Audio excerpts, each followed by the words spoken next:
ओम शांति। भगवद गीता श्लोक क्लास में आज का श्लोक है 16वें अध्याय का दूसरा श्लोक, अध्याय 16 का श्लोक नंबर 2।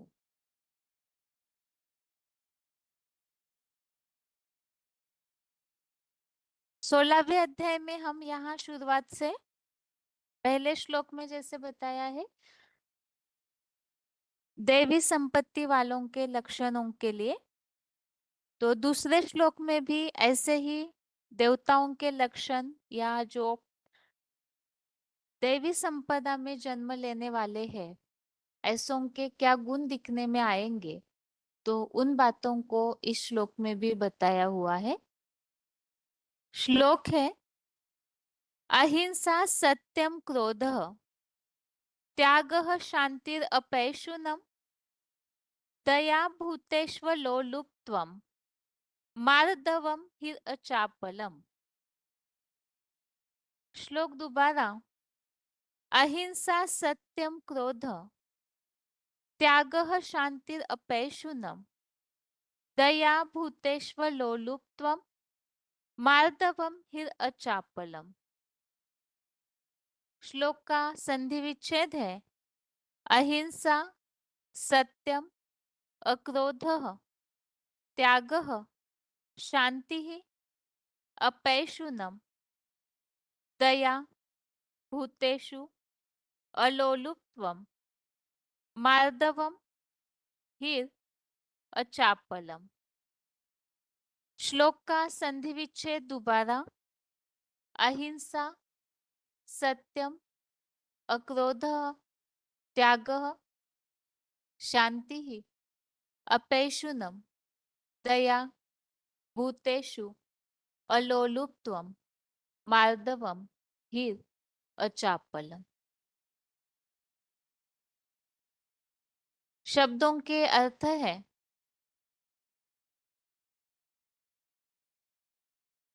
अहिंसा अर्थात अहिंसा, सत्यम अर्थात सत्य,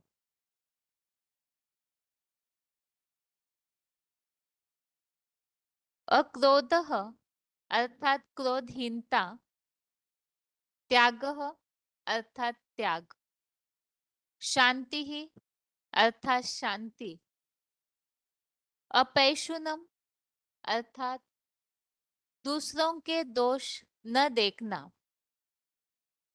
भूतेषु दया भूतेषु अर्थात सभी शुद्र प्राणियों पर भी दया का भाव, अचापलम अर्थात चंचलता न होना, हीर अर्थात लज्जा, मार्दवम अलोलुप्त्वम, मार्दवम अर्थात मीठापन, अलोलुप्त्वम अर्थात लोभहीनता। शब्दों के अर्थ दोबारा। अहिंसा अर्थात अहिंसा, सत्यम अर्थात सत्य, अक्रोधः अर्थात क्रोधहीनता, त्यागः अर्थात त्याग, शांति अर्थात शांति,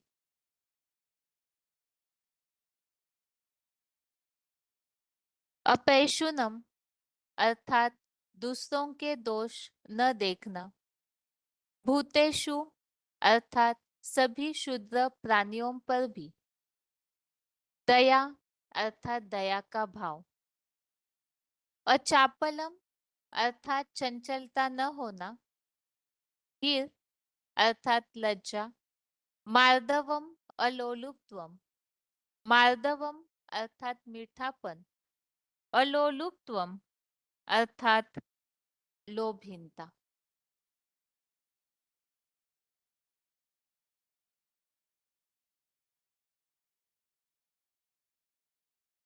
श्लोक का अर्थ है अहिंसा सत्य, क्रोधहीनता, त्याग, शांति, दूसरों के दोष न देखना, प्राणियों पर भी दया का भाव, चंचलता न होना, लज्जा, मीठापन, लोभहीनता।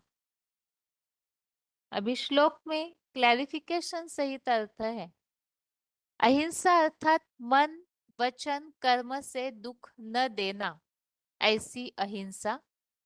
सत्य, क्रोधहीनता, त्याग, शांति, दूसरों के दोष न देखना और सभी क्षुद्र प्राणियों पर भी दया का भाव। तन मन की चंचलता न होना, अपनी वाणी में मीठापन और लोभहीनता। तो ये सारे गुणों को तो, बहुत से गुणों को तो भक्ति मार्ग से ही सभी जानते हैं। बस दैवी गुणों में विशेष क्या धारणा होगी इस बात की जानकारी नहीं होती है। लेकिन मानवीयता के हिसाब से इस बात को सभी जानते हैं कि किसी को कुवचन नहीं बोलने चाहिए, किसी को बुरा नहीं बोलना चाहिए, हमेशा सत्यता वाला व्यवहार होना चाहिए।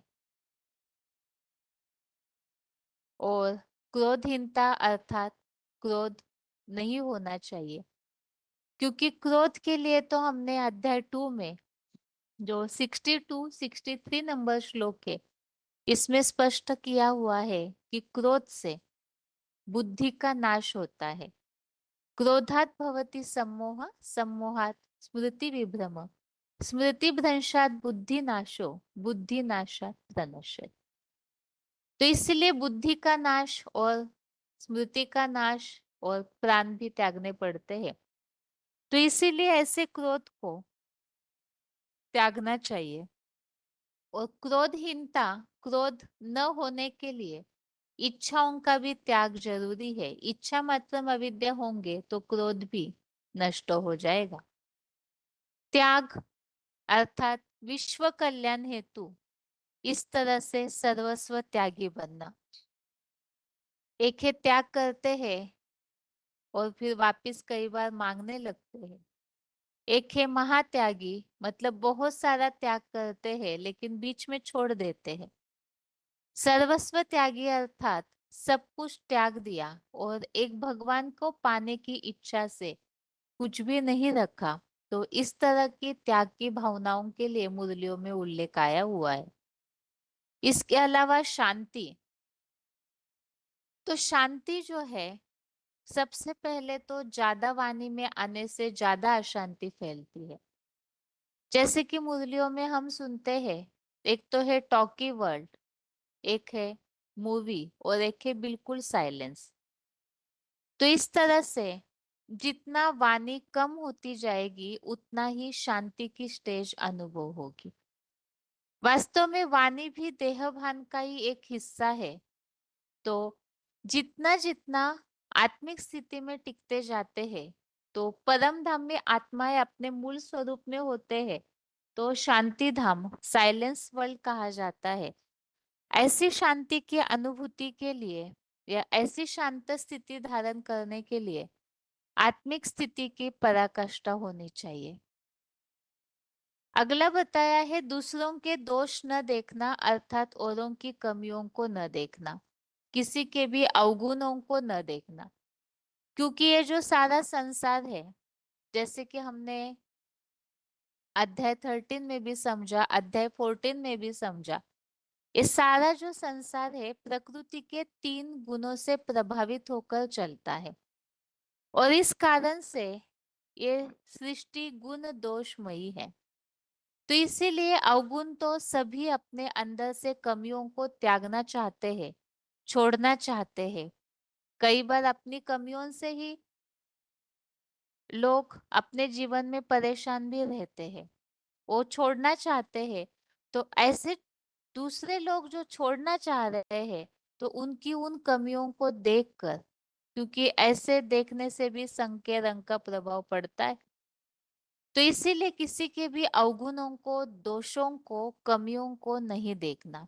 ये भी एक दैवी गुण है, क्योंकि देवताओं के जो नेत्र है वो प्योर और बहुत सात्विक दिखाए जाते हैं। तो वो इस स्थिति के लिए किसी की भी कमियों को न देखना। सभी शुद्र प्राणियों पर भी दया का भाव, अर्थात सबको इस सृष्टि पर जीवन जीने का अधिकार है, तो सबके प्रति रहम दिल की भावना होनी ही चाहिए। तन मन की चंचलता न होना। चंचलता होना अर्थात एकरस अवस्था नहीं रहती है, सदैव हिलते डुलते रहते हैं।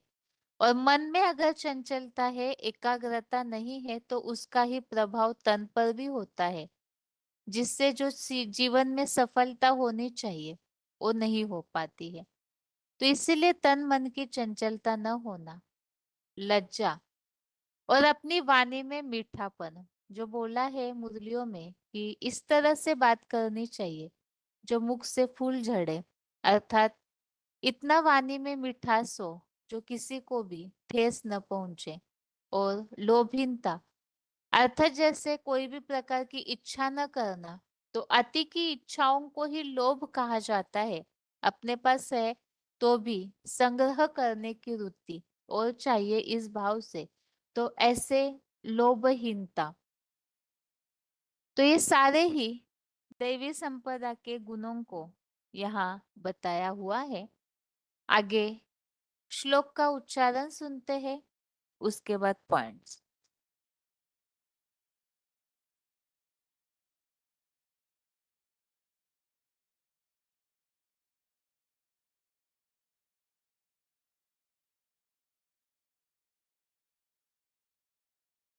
अहिंसा सत्यम क्रोध त्याग शान्तिरपैशुनम् दया भूतेष्वलो लुप्त्वम् मार्दवम् ह्रीरचापलम्। मन वचन कर्म से दुख न देना, ऐसी अहिंसा, सत्य, क्रोधहीनता, त्याग, शांति, दूसरों के दोष न देखना, सभी क्षुद्र प्राणियों पर भी दया का भाव, तन मन की चंचलता न होना, लज्जा, अपनी वाणी में मीठापन और लोभहीनता। अहिंसा सत्यम क्रोध त्याग शान्तिरपैशुनम् दया भूतेष्वलो लुप्त्वम् मार्दवम् ह्रीरचापलम्। मन वचन कर्म से दुख न देना, ऐसी अहिंसा, सत्य, क्रोधहीनता, त्याग, शांति, दूसरों के दोष न देखना, सभी क्षुद्र प्राणियों पर भी दया का भाव, तन मन की चंचलता न होना, लज्जा, अपनी वाणी में मीठापन और लोभहीनता।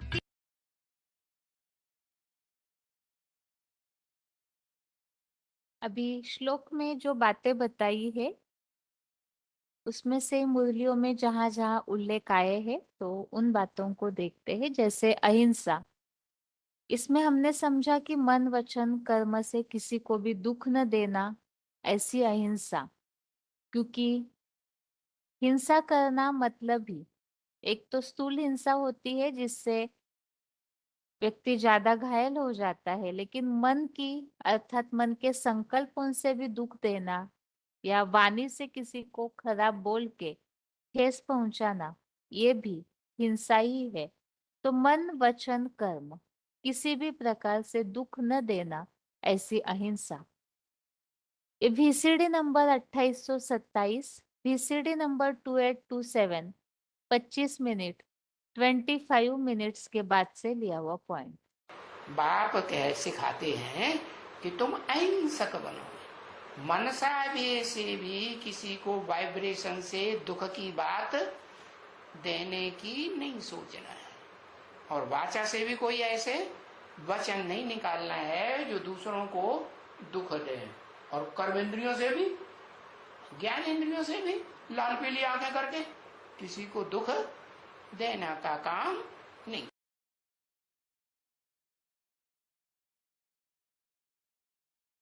आगे श्लोक में जो बात आई है, जैसे सत्य, तो हमेशा सच बोलना, सत्य कर्म करना, ये तो मुरलियों में हम सुनते ही है, इसीलिए इसके अलावा क्रोध के लिए तो हमने समझा ही है। यह पॉइंट लिया हुआ है त्याग, त्यागी बनना अर्थात क्या। वार्तालाप number 1686, discussion number 1686, 46 minute 46 minutes के बाद से लिया हुआ पॉइंट। और इसके आगे है सर्वस्व त्यागी। देवान का भी त्याग कर दें। क्या बच्चे, उन सर्वस्व त्यागी बच्चों के लिए क्या कहते हैं बाबा?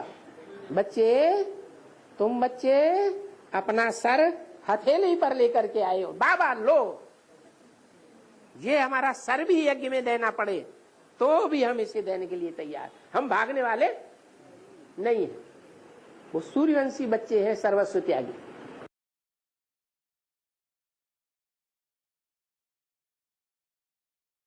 आगे है, श्लोक में बात आई है शांति की।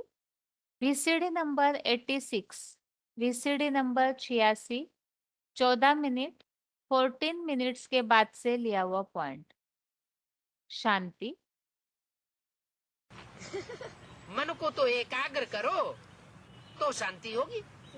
मन को इधर उधर सारी दुनिया में भटकाते रहोगे तो शांति कहाँ से होगी? ये नहीं कहते कि आत्मा को शांति नहीं, कहते मन को शांति नहीं। बेचारे जानते नहीं है। क्या नहीं जानते? कि मन बुद्धि को ही तो आत्मा कहा जाता है। आत्मा कोई दूसरी चीज नहीं है। मन के लिए कह देते हैं। अब आत्मा में मन बुद्धि है, आत्मा कहती है हमको शांति चाहिए। ऐसे नहीं कि मन की शांति चाहते हैं, आत्मा शांति चाहती है। हम आत्मा परम धाम से आती है शरीर में।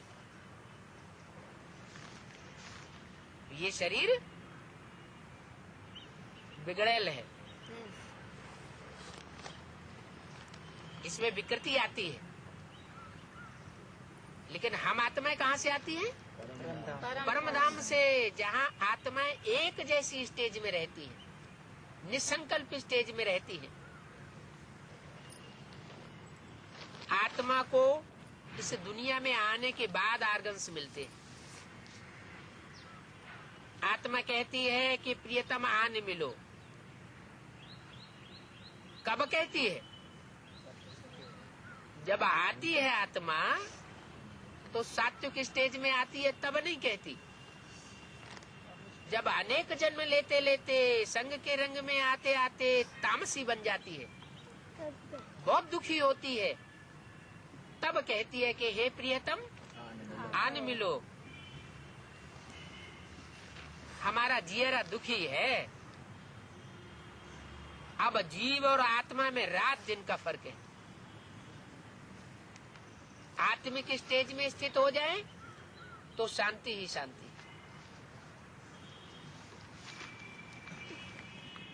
और जीवन में जो ये जीवित शरीर है आत्मा होने की वजह से,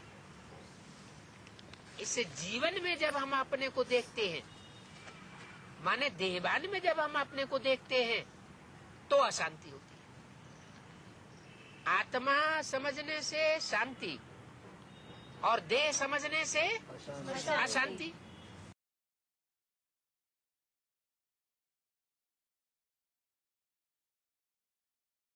अगला पॉइंट है दूसरों के दोष न देखना।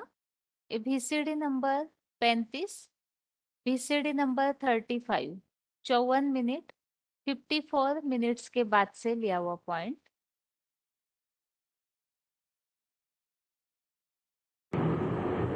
तीसरा नेत्र बाप ने हमें दिया जरूर है, लेकिन अगर उस तीसरे नेत्र पर हमने चश्मा चढ़ा लिया रंग बिरंगा,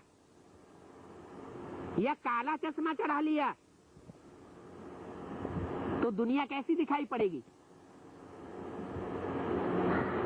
उज्जवल दिखाई पड़ेगी, साफ दिखाई पड़ेगी, या काली ही काली नजर आएगी?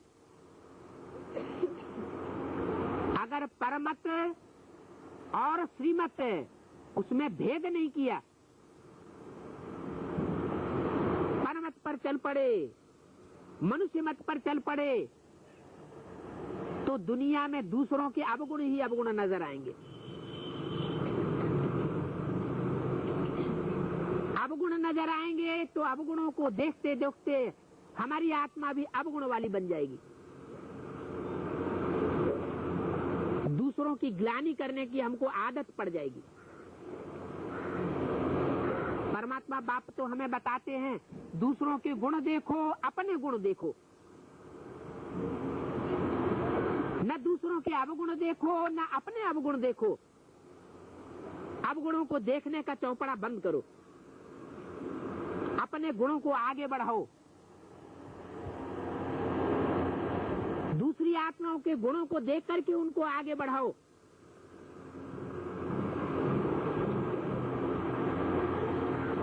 अवगुणों को छोड़ते जाओ। ऐसी श्रेष्ठ पढ़ाई पढ़ाने वाला जो स्लोगन दे करके, हल्के हल्के स्लोगन दे करके हमको बताता जाता है, बुरा मत देखो, बुरा मत सुनो, बुरा मत बोलो, बुरा मत सोचो।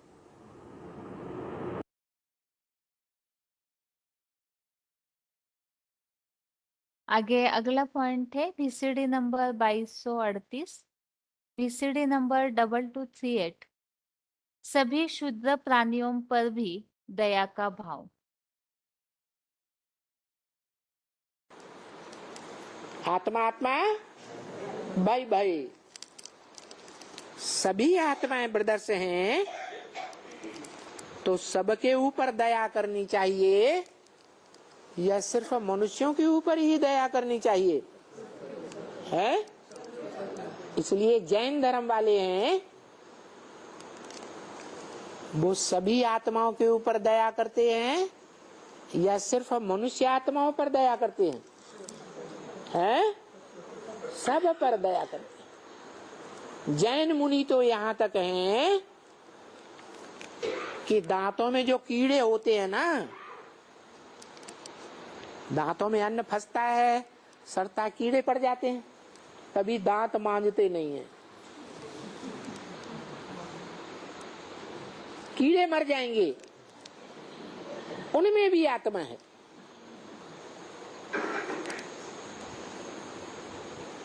तो बताओ कौन सा धर्म दुनिया में है जो सबसे कम पाप भोगता है? आज की दुनिया में भी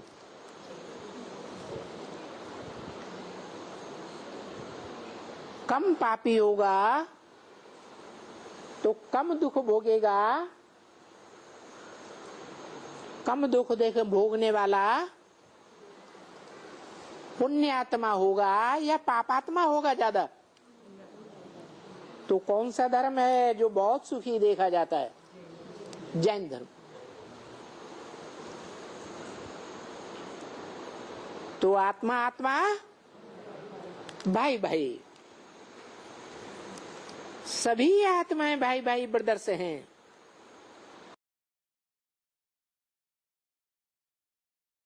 अगला पॉइंट है अपनी वाणी में मीठापन, VCD number 469, VCD number 469, 27 minute के बाद से लिया हुआ पॉइंट। मीठापन वाणी में। एक ही दैवी गुण अच्छा है, जास्ती कोई से भी ना बोलना। क्या सबसे बढ़िया गुण? चुप को, ज्यादा किसी से बोलचाल नहीं करनी, मीठा बोलना। बल अगर बोलना भी है तो मीठा बोलना, बहुत थोड़ा बोलना चाहिए। थोड़ा बोलना, मीठा बोलना, धीरे बोलना। बहुत मीठा, धीरे और कम बोलो तो समझा जाता है ये किसी रायल घर का आदमी है। कौन? जो मीठा बोलता है, कम बोलता है और धीरे बोलता है, उसे समझते हैं ये कोई बड़ा आदमी है, रायल आदमी। मुख से सदैव रतन निकलते रहे।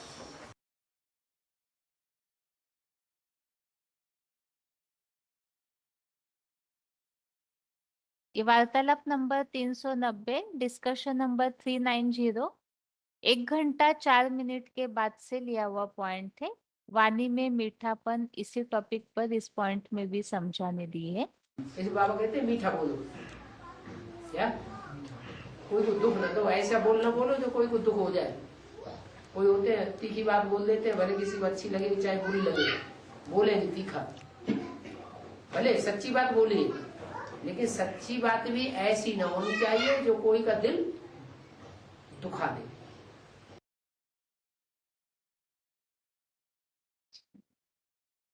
इस तरह से श्लोक संबंधित पॉइंट्स हमने समझे हैं और 16वें अध्याय के इस दूसरे श्लोक में जिन दिव्य गुणों के बारे में बताया है उन्हें भी मुरलियों में आए हुए उल्लेखों के साथ समझा है।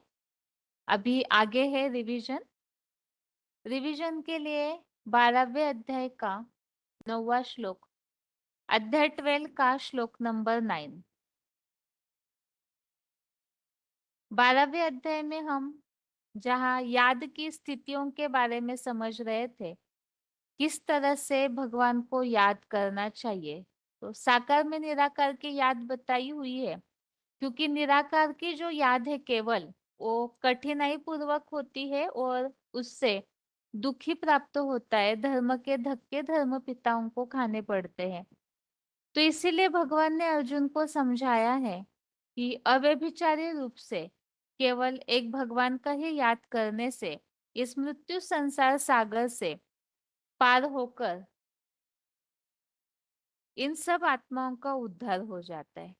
इसलिए भगवान ने अर्जुन को समझाया कि एक मेरे में ही मन लगा, मेरे में बुद्धि को स्थिर कर, और ऐसे जो पुरुषार्थ करता है मन मना व मद भक्तो मद्याजी माम नमस्कुरु, तो फिर लगाव पूर्वक हृदय से जन्म जन्मांतर के लिए परम पिता का जो मुकर्रर तन है उस हीरो पाठधारी में ही लगाव पूर्वक हृदय से निवास करेगा।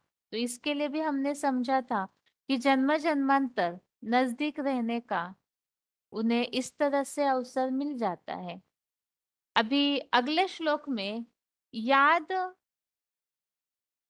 करने के लिए सहज हो, और क्योंकि बताया है निरंतर याद करने से प्राप्ति होगी, तो ऐसी याद नहीं आती है तो क्या क्या उपाय है, क्या करना चाहिए, उन बारे में आगे के श्लोकों में समझाने दी हुई है।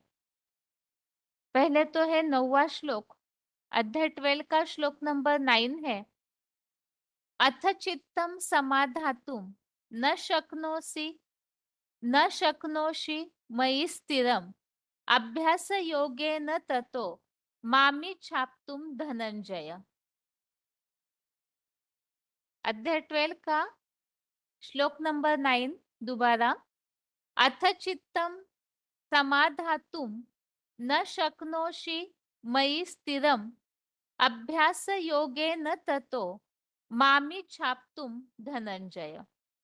अर्थात हे ज्ञान धन जेता, यदि मेरे सूक्ष्मानुरूप अव्यक्त रूप में चित्त को निरंतर स्थिरता पूर्वक सदाकाल लगाने में समर्थ नहीं है, तो सन्नद्ध एटॉमिक महाविनाश के वैराग्य सहित बारंबार स्मृति के योग अभ्यास द्वारा मुकर्रर रथ में मुझ अव्यक्त शिव ज्योति को पाने की सहज सहज इच्छा कर।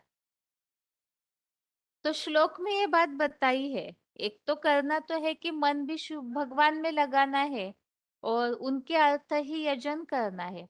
अगर ऐसे करने में साकार में निराकार को याद करने में समर्थ नहीं है, तो बताया हुआ है इस दुनिया से वैराग्य ला करके योग अभ्यास के द्वारा जितना जितना वैराग्य आएगा उतना याद की प्रैक्टिस बढ़ेगी, और ऐसे योग अभ्यास के द्वारा मुकर्रर रथ में अव्यक्त शिव ज्योति को पाने की सहज सहज इच्छा कर। अब इसके लिए जैसे वैराग्य की बात, बार बार अभ्यास की बात के लिए हमने अध्याय 6 के कई सारे श्लोक देखे, उसमें से अध्याय 6 का श्लोक नंबर 35, इसमें तो स्पष्ट बताया है अभ्यासेन तु कौन्तेय वैराग्येन च गृह्यते। और बार बार प्रैक्टिस के लिए जैसे अध्याय 6 का श्लोक नंबर 25, 26, इसमें भी किस तरह से धीरे धीरे करके मन को उपराम करके याद की प्रैक्टिस करनी चाहिए, उस बात को भी समझाया हुआ है।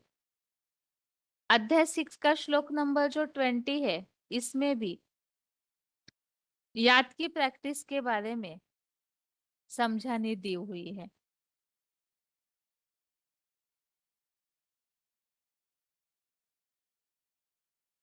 तो ये श्लोक का अर्थ है कि अभ्यास करके अगर सूक्ष्म रूप में मन स्थिर नहीं होता है तो वैराग्य सहित अभ्यास करके एक भगवान को ही प्राप्त करने की इच्छा हेतु इस तरह से पुरुषार्थ करना चाहिए। अभी आगे है श्लोक का उच्चारण।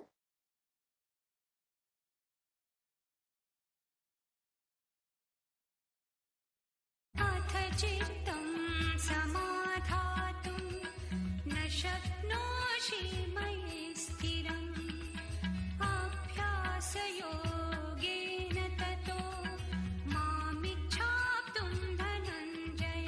हे ज्ञान धन जेता, यदि मेरे एक ज्योतिर्लिंग अव्यक्त रूप में चित्त को निरंतर स्थिरता पूर्वक चंचल मन लगाने में समर्थ नहीं है तो सन्नद्ध एकामिक महाविनाश के वैराग सहित बारंबार स्मृति के योगाभ्यास द्वारा मुकर्रर रथ में मुझ अव्यक्त शिव ज्योति को पाने की सहज सहज इच्छा कर। अथ चित्तं समाधातुं न शक्नोषि मयि स्थिरम् अभ्यासयोगेन ततो मामिच्छाप्तुं धनञ्जय। हे ज्ञान धन जेता, यदि मेरे एक ज्योतिर्लिंग अव्यक्त रूप में चित्त को निरंतर स्थिरता पूर्वक चंचल मन लगाने में समर्थ नहीं है तो सन्नद्ध एकामिक महाविनाश के वैराग सहित बारंबार स्मृति के योगाभ्यास द्वारा मुकर्रर रथ में मुझ अव्यक्त शिव ज्योति को पाने की सहज सहज इच्छा कर। अभी श्लोक में जो बताया है सूक्ष्म अनुरूप में चित्त को निरंतर स्थिरता पूर्वक लगाने में समर्थ नहीं है। निराकार परम पिता शिव जो है वो तो बहुत ही सूक्ष्म है और देहभान के कारण निराकार को याद करना कठिन हो जाता है। तो जब ऐसे सूक्ष्म अनुरूप में मन को स्थिर करने में अगर कठिनाई होती है तो इस संबंधित इस पॉइंट में समझाने दी हुई है। वीसीडी नंबर 2970 46 मिनट्स के बाद से लिया हुआ पॉइंट। शिव को कोई नहीं भूलेगा, शिव तो बिंदी का नाम है। बिंदी को तो क्या, कोई बिंदी की याद में तो कोई ठहरता ही नहीं, टिकता ही नहीं है। बाबा ने तो चैलेंज दे दिया, पिछली बार मुरली में चैलेंज दिया ना, हाँ तुम अपन को आत्मा समझ है, मेरे सामने आत्मा समझ है, मेरे सामने 1 घंटे भी नहीं टिक सकोगे। 1 घंटा पूरा अपन को आत्मा समझ मुझ सुप्रीम सोल बाप को याद कर सकेंगे? हैं? नहीं याद कर सकेंगे, टिके ही नहीं सकेंगे। करके देख लो, 1 घंटा तो क्या, अरे कुछ मिनट भी नहीं टिक पाते, टिक पाते नहीं, टिक पाते।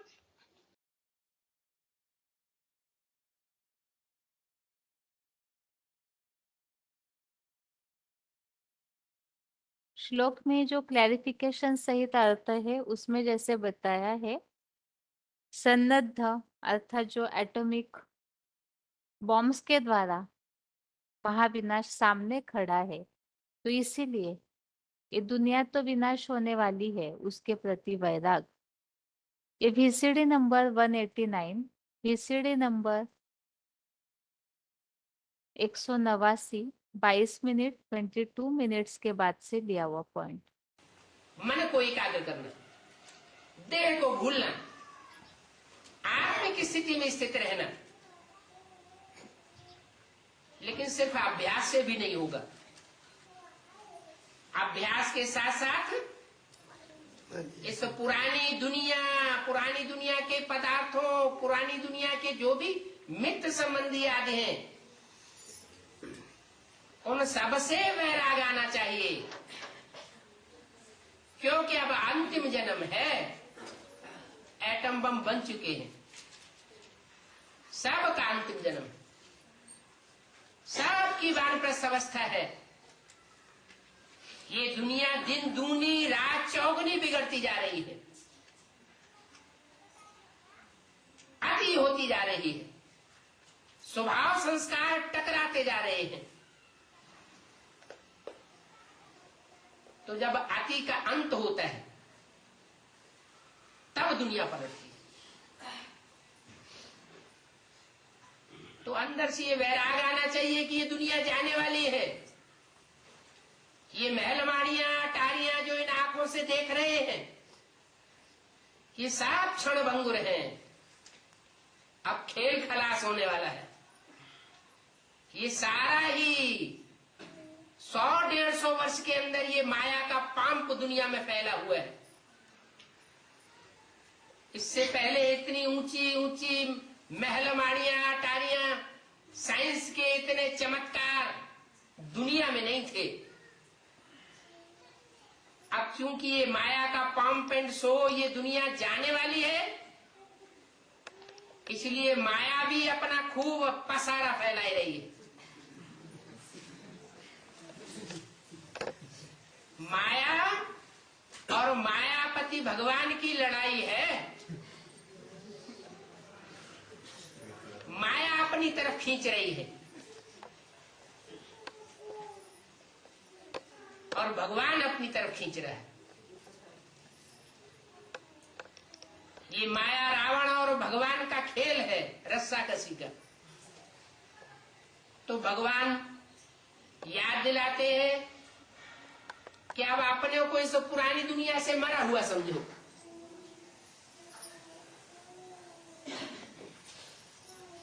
पुरानी दुनिया से मर जाएंगे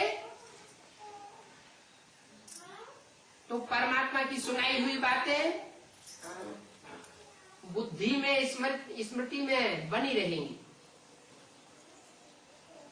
अगर इसी पुरानी दुनिया में बुद्धि को लगाए रखेंगे, उसी पुरानी दुनिया में जीते रहेंगे,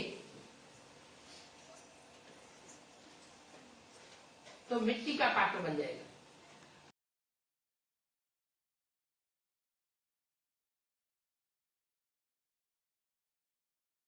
अगला पॉइंट है VCD नंबर 2290, VCD नंबर 2290।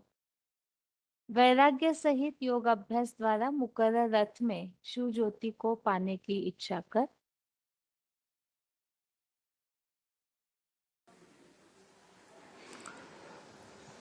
तो बाप भगवान कहते हैं मुझे याद करो। मुझे याद करो माना कहने वाला कौन? शिव बाप। उसी की याद करो। मुझे एक को कहा जाता है या 2 या 4 बहुतों को कहा जाता है।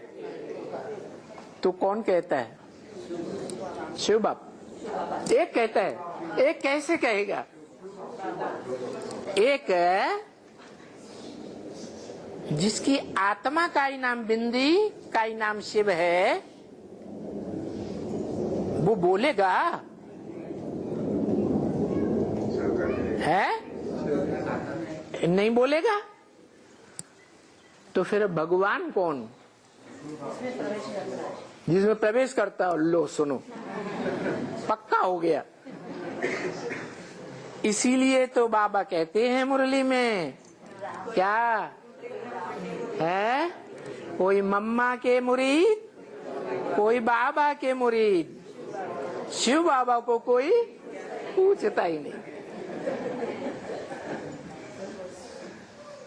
कोई पूछता ही नहीं। अरे इतना बड़ा बड़ा मजमा लगा के बैठते हैं, इनमें से कोई शिव बाबा को पूछता ही नहीं। बाबा झूठ तो नहीं बोलते हैं?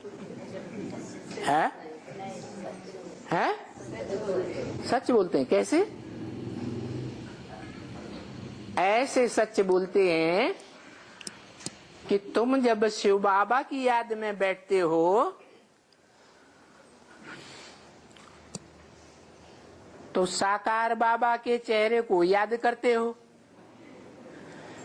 फिर साकार बाबा के चेहरे में, मस्तक में, भ्रकुटी में, उस भरी पूरी भ्रकुटी में शिव को याद करते हो, मेरी बिंदी को याद करते हो,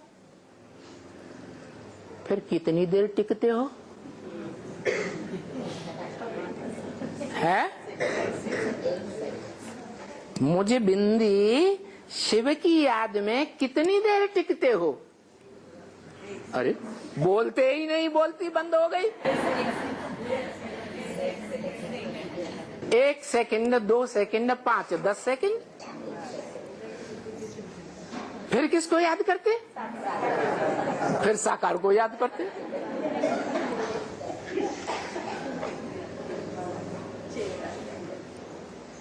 ऐसा क्यों होता है?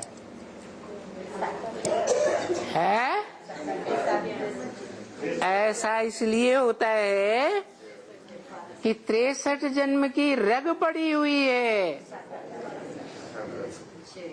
साकार शरीरधारी आत्मा को याद करने की,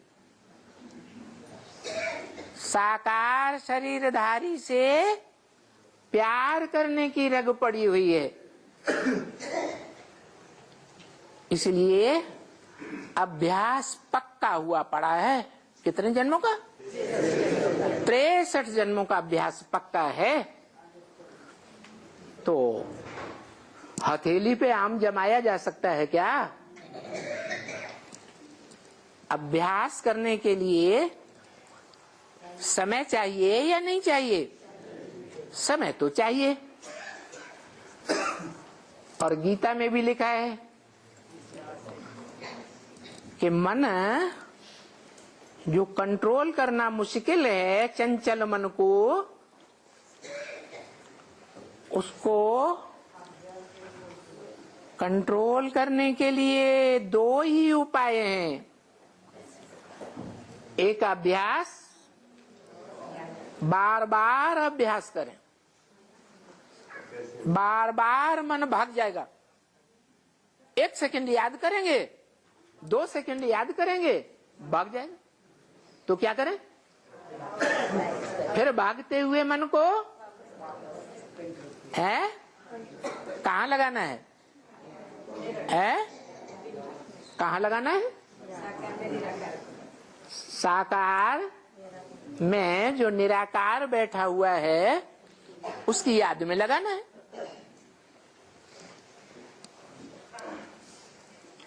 तो अभ्यास कब पक्का होगा? अभ्यास जो है उसमें मजबूती कब आएगी? कोई दूसरा उपाय नहीं है, एक ही उपाय है।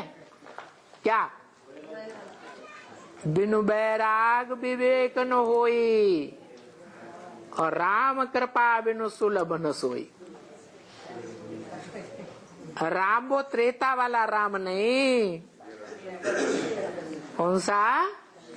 वो निराकार राम। उसकी कृपा कब होगी? वो कब खुश होता है? वैराग से खुश होता है। बैराग की प्राप्ति के लिए बैराग से ही खुश होता है। ये क्या बात है? अरे सभी ब्राह्मणों का अनुभव तो होगा, भगवान किस बात से खुश होता है?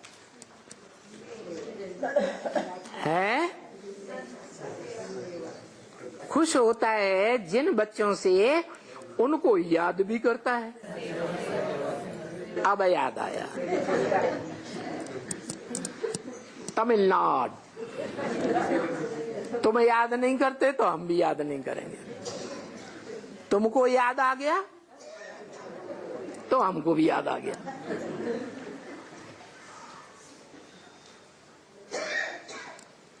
तो बाप सेवा से खुश होते हैं।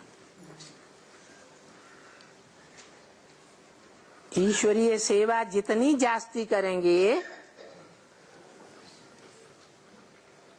स्वार्थ पूर्वक नहीं, स्व के रथ के लिए नहीं, परमार्थ के लिए।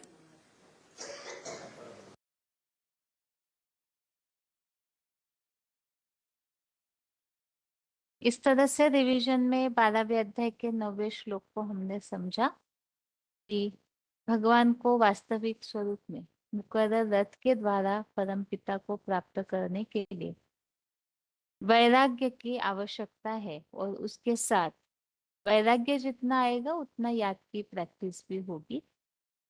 अभी आज के श्लोक को एक बार रिवाइज करके आज का क्लास पूरा करते हैं।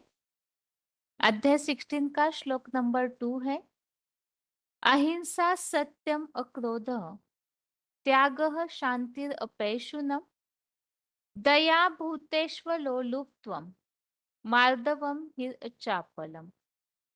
श्लोक दोबारा, अहिंसा सत्यम क्रोधः त्यागः शांतिर अपैशुनम दया भूतेष्वलोलुप्त्वम मार्दवम हि चापलम।